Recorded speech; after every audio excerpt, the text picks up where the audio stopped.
এরকম ব্যাপার না। ব্যাপারটা হচ্ছে অ্যাকচুয়ালি আমরা কাজ নিয়ে থাকতে চাই, আর যখন আপনি কাজ করবেন তখন তো নতুন নতুন চিন্তা ভাবনা থাকবেই।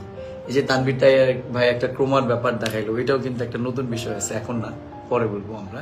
এখন এটা সারপ্রাইজের মধ্যেই থাক, এটা এখন বলছি না, এটা পরেই বলি। আসলে ব্যাপারটা হচ্ছে কি যে প্রমোশন না হলে তার ছবি চলবে। প্রাইভেট জেট এখনো কেনেন নাই তো না? আরে ভাই দুবাইতে 3টা বাড়ি কিনছেন নাকি? এখনো মানে দুবাই যাওয়ার আগে চিন্তা করি সবচাইতে মানে কম টাকার ফ্লাইট কোনটা, বিজনেস ক্লাস তো অনেক পরে।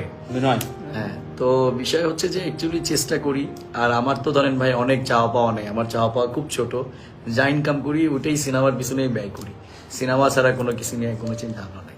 সাকিব খান মানে সুপারস্টার, সাকিব খান মানেই তার আশেপাশে কেউ থাকতে পারবে না, এটা হচ্ছে রাজকুমারের সবচেয়ে বড় রিভিউ।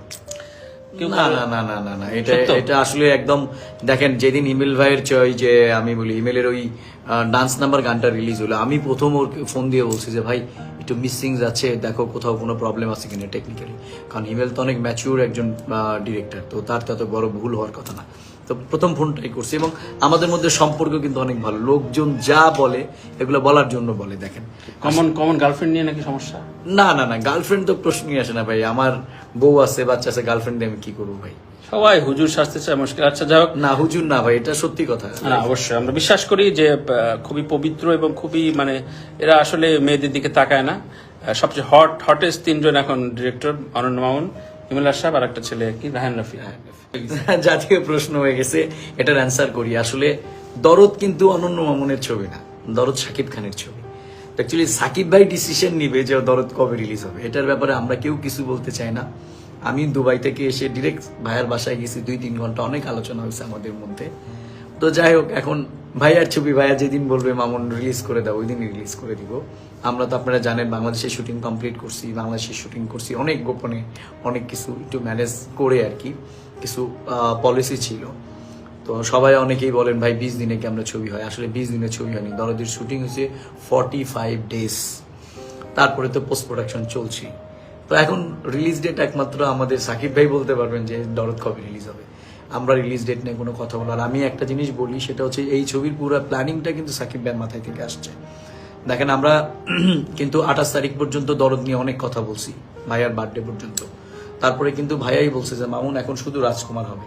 আমরা দরদ টিম কিন্তু রাজকুমারকে সেলিব্রেট করছি দুবাইয়ের সেই মরুভূমির বুকে, এটাও কিন্তু আমরা পাবলিশ। সো আমাদের মধ্যে কোনো ভেদাভেদ নেই, এখানে কোনো কিছু নেই। দেখেন মানে এখানে বাধাবাধি করেও কোনো লাভ হবে না, কারণ সবচাইতে বড় রায় দেওয়ার মালিক তো অডিয়েন্স। আমি আপনি ঝগড়াঝাটি করে কি লাভ হবে? লাস্ট পর্যন্ত রেজাল্ট তো দর্শকই দিবে না। রাজকুমার গান এবং কিছু বিষয় নিয়ে সাকিবিয়ানরা হঠাৎ করে চটে গেল, আপনার কারণটা কি বলে মনে করেন? এটা আপনাদের নিজস্ব ব্রেন চাইল্ড ফ্যান ক্লাব। আসলে দেখেন সেটা হচ্ছে যে এটা খুব কমন একটা বিষয়, যখন আপনি যে বিষয় নিয়ে বেশি মানে মানুষের আগ্রহ থাকবে, মানুষের চাওয়া পাওয়া তো অনেক বড় না।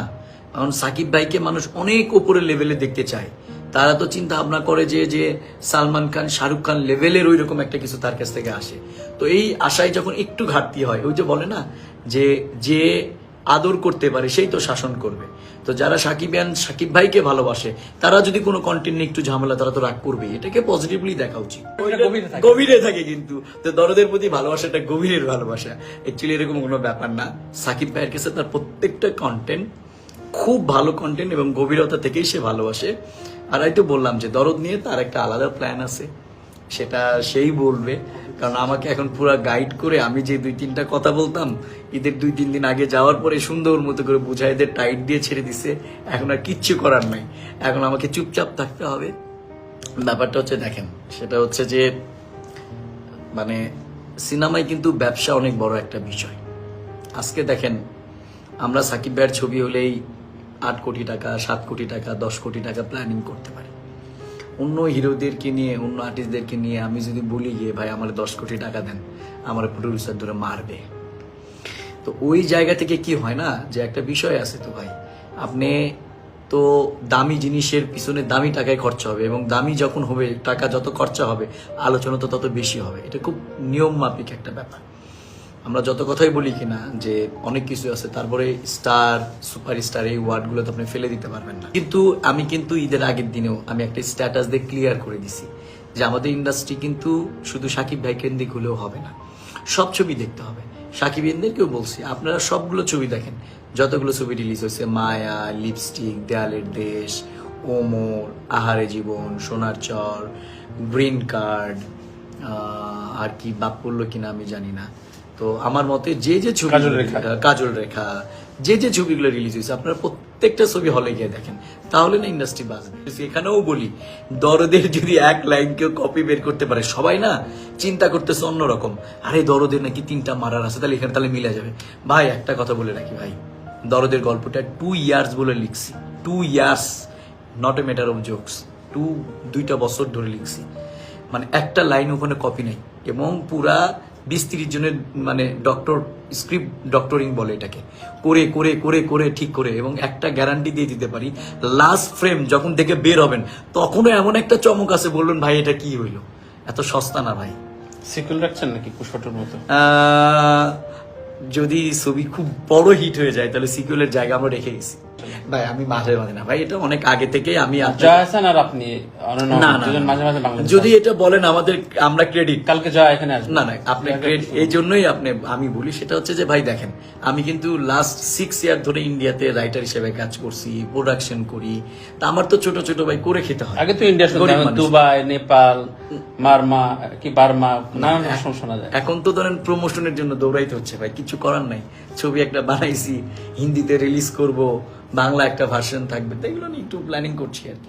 আসলে দেখেন, ইন্ডাস্ট্রিতে 2টা লোকের সাথে আমার সবচেয়ে বেশি ঝগড়া হয়, একটা হচ্ছে তানভীর তারেক আর একটা হচ্ছে আমাদের জাহিদ আকবর ভাই। কিন্তু এই 2টা লোকের সাথে কিন্তু আমার সবার আগে থেকে পরিচয়, মানে আমাদের পরিচয় 2008-এ, সেই বাংলা মোটরের ছিল, ওখানে আনন্দধারার একটা অফিস ছিল স্কাটনে, আমরা ওখানে বসেই আড্ডা মারতাম। তো তখন থেকে পরিচয়, আমার সাথে দুজনের সবচাইতে বেশি ঝগড়া, কিন্তু দিন শেষে একটাই জিনিস, সেটা হচ্ছে যে আমরা একজনকে ক্ষতিকারক না। ঝগড়া হলে মুখে বলে দিবে, এই মামুন এটা করছো, এটা খারাপ, এটা করো না, জাহিদ ভাই এটাই বলবে, আবার দিন শেষে কোনো প্রবলেম হলে বা বিপদ হলে আগে এসে দাঁড়াবে। এটাই তো সম্পর্ক, এরকমই হওয়া উচিত।